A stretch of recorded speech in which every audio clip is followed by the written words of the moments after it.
When semen retention starts to truly take effect, the first move isn't loud. It's quiet. You don't vanish out of weakness or shame. You pull back the energy you used to spend and take it off the social market, like a commander recalling his forces before a serious campaign. This withdrawal isn't exile, it's incubation. You step out of circles that spun without going anywhere, decline invitations that demanded your presence but stole your future, and close the small faucets where your strength leaked through daily micro-concessions. What looks like disappearance from the outside is on the inside, a tactical reorganization of your attention. The trend is global, but the impulse is intimate. The solitude you choose isn't an escape from life. It's a phase of polishing. When sexual energy stops dripping into distractions and begins to concentrate, noise hurts more than before. Empty conversations feel like sand in your teeth. Improvised routines expose the invisible cost they've always charged. You feel the world's impact like an athlete who, after strengthening his core, perceives the difference between every correct movement and every misalignment. In this stage, your home needs to grow quieter, your mind cleaner, your calendar more honest. There's no heroism in staying accessible to what dilutes you. In that retreat, an identity signal emerges. You start recognizing and being recognized by a minority operating under a different logic. It isn't a secret club, it's an energetic signature. Few but committed. People who trade approval for progress, appearance for performance, display for work. Belonging arrives without effort because selection is natural. Those who can't stand silence can't stand the process. And those who can't stand the process won't keep up with the result. Social friction itself becomes a filter, clarifying who wants your company and who wants your energy. That reinforces a sense of tribe, not the tribe of noise, but of building. This disappearance has a direct function in your performance. By retaining, you raise internal pressure. By stepping back, you direct that pressure. You realize that focus isn't just saying yes with intensity, but saying no with authority. Hours once sold off in installments are bought back in full and reinvested into work blocks that actually move the needle. The body stabilizes, the mind gains traction, and execution becomes the day's center of gravity. You trade social presence for real presence in what advances your life. Deliberate practice, deep study, consistent training, asset creation. The return is measurable. What used to be scattered effort becomes creative density. What used to be other people's urgency becomes your own direction. That is the true nature of going off radar. Not moving away from reality, but moving closer to purpose. Retention creates the field. Withdrawal draws the lines. Together they design an environment where what matters gets priority, and what distracts loses access. And that's why, when you disappear, your work finally begins to appear. The first 30 days feel like a storm passing through a cramped room. Dopamine noise fades, and in its wake you meet the restlessness you used to drown out. Sleep swings between heavy and shallow. Appetite wobbles. Irritability knocks on the door without warning. The urge to disappear intensifies because every casual stimulus now feels overpriced. This is detox, not drama. Treat it as a technical window where you reteach the nervous system what baseline means. Anchor the day with predictable cues. Wake and sleep at fixed times. Train the body even when the mind resists. Replace aimless scrolling with short bursts of deliberate reading, and compress decisions into simple defaults. Breath becomes a throttle for impulse. Posture becomes a reminder of direction, and the calendar becomes a boundary that protects you from improvisation. The goal of this phase is not brilliance, it is stability. You are building a floor sturdy enough to hold weight later. From day 31 to day 90, the volume drops and the signal sharpens. Cravings don't vanish. They become scheduled whispers you can anticipate and redirect. Focus lengthens into real work blocks, and you notice how many obligations were just performative busyness. Social gravity weakens. Your circle shrinks on its own because people who fed on your availability stop recognizing the new cadence. You begin trimming inputs with intention. Fewer tabs, fewer chats, fewer moving parts. What remains is engineered for momentum. Libido, now treated as psychic energy in Jung's frame, stops begging for release and starts demanding a blueprint. You give it channels, skill practice that stacks projects with visible outputs, training that leaves markers you can't argue with. The mind becomes less dramatic and more architectural, and you find yourself designing days that fit together like clean joints in a structure. Crossing into day 91 and beyond, a quiet mission settles in. The routine turns minimalist, not as an aesthetic, but as a necessity for throughput. You move through the day with economy of motion, and the silence that once felt like deprivation becomes an asset. Re-entry to society happens on your terms. You accept rooms where the energy exchange is fair, decline stages that cost more than they return, and invest presence where your work compounds. Relationships simplify. Fewer negotiations, clearer boundaries, more respect for your non-negotiables. You are not hiding, you're operating. The persona loosens its grip, the shadow has a seat at the table without steering the wheel, and individuation shows up as congruence between what you say, what you do, and what your results verify. Progress stays honest when you measure output over performance theater. Reading, training, and production outpace consumption and commentary. Hours of deep work per week become a baseline you can defend. Pages read turn into notes, and notes become drafts, and drafts become shipped assets. Training sessions logged anchor your mood as much as your strength. Your environment reflects the same bias. Fewer triggers within arm's reach, more tools within sightline. The question you ask yourself shifts from how to feel better to how to build better. That is the signature of transmuted libido. Less fireworks, more force applied in a straight line. The first cut is pornography, and every cousin of fast dopamine that travels with it. Not because of moral theater, but because it hijacks the steering wheel of your attention. The loop is always the same. Anticipation, spike, crash, fog. Retention exposes the cost of that loop with brutal clarity. You notice how it fragments working memory, dulls your ability to sit with tension, and trains your brain to chase relief instead of results.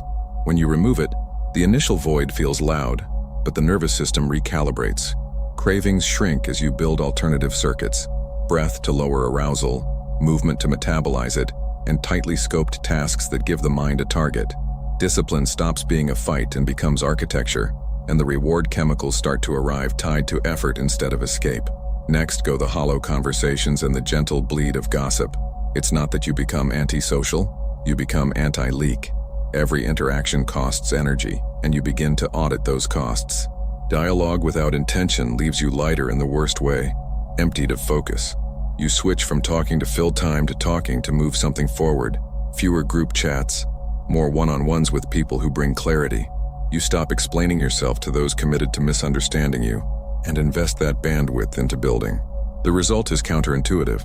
Relationships that matter get richer because you show up with presence rather than fatigue, and the rest prune themselves without drama. Alcohol and aimless nights out follow the same logic. Retention tightens your feedback loops.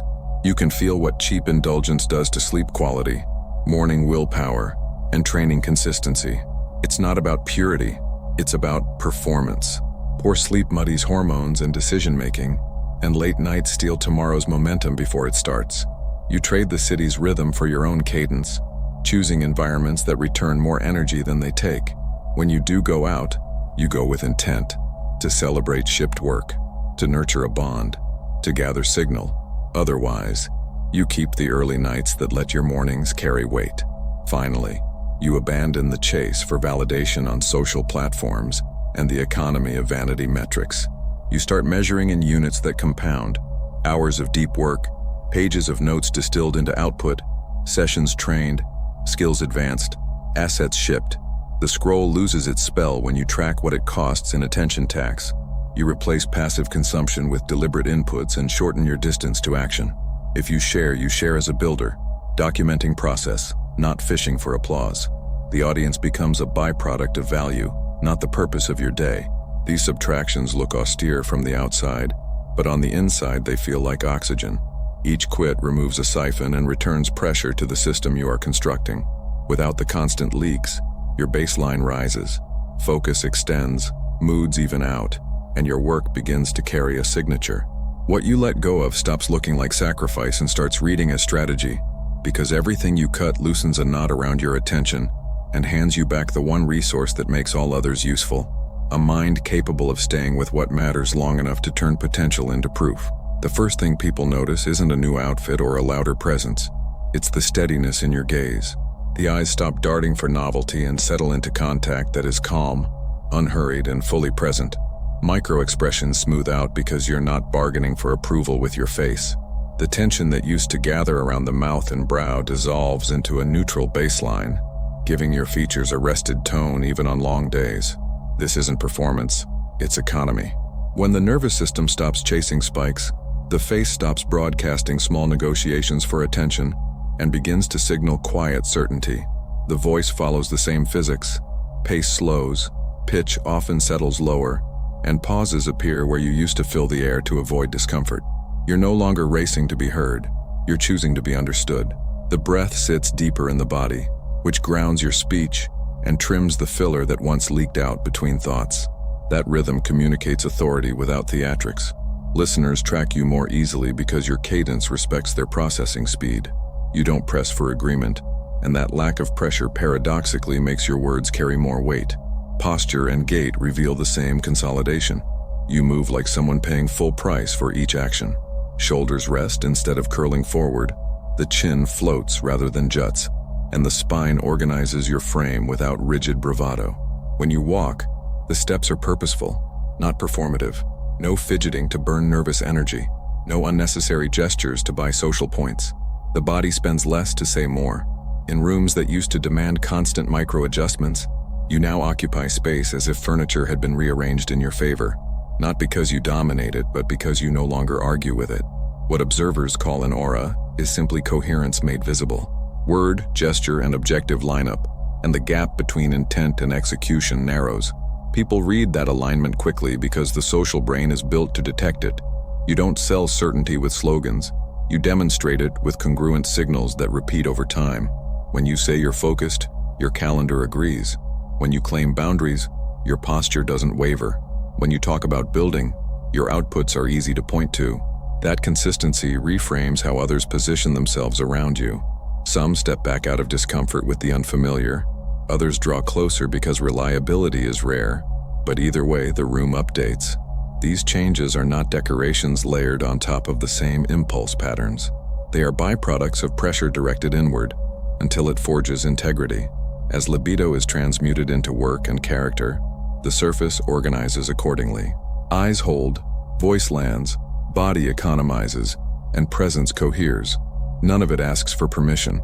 It simply states the facts of a system that stopped leaking and started concentrating. Script breaking is the first shock you deliver.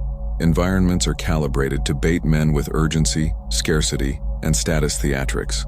When you stop biting, the system loses its leverage. You don't react to the same social triggers, you don't purchase relief on command, and you don't trade attention for belonging. That refusal short-circuits predictable loops, and people who rely on those loops to manage you lose their map. Without quick compliance, negotiations shift to merit. That alone raises the temperature in rooms built on impulse and optics. Competent unpredictability follows. You aren't chaotic, you are unreadable to those who only understand noise. Your moves compress into fewer, cleaner actions that land with disproportionate effect. Instead of broadcasting plans, you surface results. Instead of arguing intent, you ship artifacts. The reduction in tells forces others to recalibrate. Power that doesn't advertise becomes harder to oppose because there's less to grab. This is not mystery as a tactic. It is economy as a stance. You conserve signal, and the conservation itself amplifies presence. Attention stops being a currency you spend freely, and that disrupts small economies around you. When you won't sell your focus for flattery or guilt, many games collapse. Invitations thin out because performative hosts can't extract the usual validation. Conversations compress because you won't subsidize aimless debate. The value of your yes rises because your no is enforceable. People adjust not because you posture, but because your allocation rules are consistent. The more you honor them, the more others must meet you on terms that don't drain you. Boundaries finalize the update.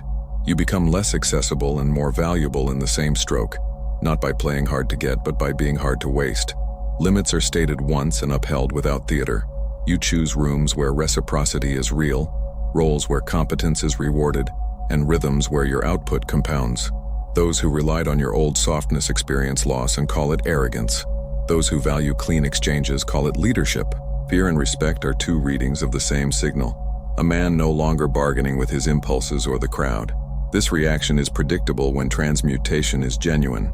Break the script, and pressure returns to merit. Reduce tells, and presence concentrates. Stop selling attention and extraction stops working. Set boundaries and access becomes earned. Society doesn't just see you differently, It must behave differently around you, because your coherence leaves less room for games that thrive on leakage. Solitude serves you when it is framed as a training block, with clear objectives, defined routines, and weekly metrics that make progress visible. Goals narrow the day to a handful of non-negotiables. The routine builds predictable rails, and the metrics prevent self-deception. You track hours of deep work that actually move deliverables, sessions trained that left you stronger or more conditioned, pages read distilled into notes you can use, minutes of deliberate recovery that stabilize sleep and mood. The calendar reflects cadence rather than chaos, with start and stop times that teach your nervous system when to engage and when to downshift. Strategic solitude is not the absence of people. It is the presence of structure strong enough to convert energy into artifacts. The line turns dangerous when silence hardens into rigidity. Isolation pretends to be discipline while eroding contact with reality. Rules escalate into all-or-nothing ultimatums. Minor deviations trigger outsized guilt, and the inner monologue grows contemptuous of ordinary human rhythms. Misanthropy feels like sophistication, but functions like malnutrition. You starve the social circuits that calibrate judgment and blunt emotion. The echo gets louder. You replay the same thoughts without external friction. Confidence curdles into certainty, and small slights expand into narratives. Hygiene slips at the margins. Sleep drifts from consistent to erratic. Humor evaporates. What began as a clean room for building turns into a sealed chamber where feedback cannot enter and pressure cannot vent. The correction starts in the body and the light. Training anchors mood with outputs you can't fake, and sun exposure recalibrates circadian timing so discipline stops fighting biology. Deep reading restores depth of attention and escorts you out of the fast-twitch reflexes fed by endless feeds. Concrete projects convert abstraction into sequence. Research, draft, edit, ship, review. Service interrupts the closed loop of self-concern. Mentoring someone, solving a problem for a teammate, or carrying real responsibility in your family places your strength where it can do work and return social signal without draining you. Small scheduled social touchpoints act as pressure valves. A weekly coffee with someone who respects your boundaries, a standing training partner, a mastermind check-in that focuses on shipped work rather than performative confessionals. If the mind is looping, you widen the aperture with honest counsel from a professional or a seasoned elder who is not impressed by your extremes. Strategic solitude keeps doors and windows open. You step back to integrate, then step forward to test, and the rhythm itself prevents drift. The metrics hold you to reality. If deep work hours fall while screen time rises, you are not refining, you are hiding. If strength stalls and sleep degrades, you adjust inputs before doubling down on austerity. If your circle shrinks to zero and your patience with ordinary people collapses, you are no longer protecting energy, you are losing range. Healthy retreat feels like compression before release. Isolation feels like compression with nowhere to go. The first builds a spring, the second builds a trap. The stance is simple. Choose solitude the way an athlete chooses a camp. Enter with a plan, live by a clock, measure outputs, and exit stronger than you arrived. Guard against the slide into rigidity by keeping one foot in service and one eye on signal from the outside world. When you hold that balance, the quiet does not make you smaller. It makes you precise.